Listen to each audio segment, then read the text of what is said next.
एक दिवस जाणार आहे शरीर, भस्म होणार आहे एक दिवस. म्हणून बघा हे काय आहे? हे म्हणजे ठेव आहे शरीर. शरीर म्हणजे काय आहे? ठेव आहे आपल्यापाशी. जसं आपण बँकेमध्ये पैसे ठेवतो का नाही, बँकेमध्ये पैसे ठेवल्याच्या नंतर मालक आपण असतो का बँक असते? आपण मालक असतो पण ठेव फक्त बँक असते.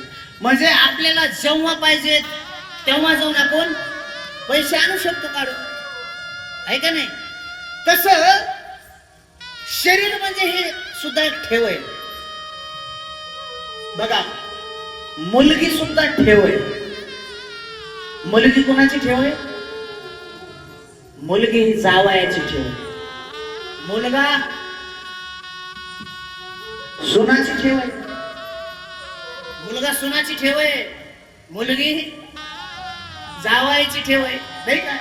अहो लहानाचे मोठे करतात आई वडील. 20-22 वर्ष झालं मुलीला, ते एखादं कुणीतरी येतं भाषण बांधून आणि मुलीला घेऊन जात आणि बाप रडत बसतो, माझी ताळली गेली, माझी ताळली गेली. अरे गेली नाही, ज्याची होती काही नाही गेली, आहे का नाही? त्याची होती, आपल्यापाशी ठेव होती 20-22 वर्षासाठी. तसं मुलगा सुद्धा सुनाची ठेव आहे. 25 वर्ष बाप सांभाळतो आणि 25 वर्ष झाल्याच्या नंतर लग्न होतं मुलाचं.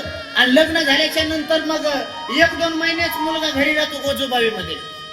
आणि नंतर बायको म्हणते, माय मला इथं करमानाचं हो, मग चला आपण जाऊ बारामतीला राहायला. आणि हो असतो भोपे,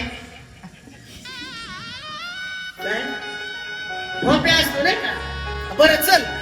आणि मग सुटकेस बास्केट काय असेल ते याच्या हातात असते,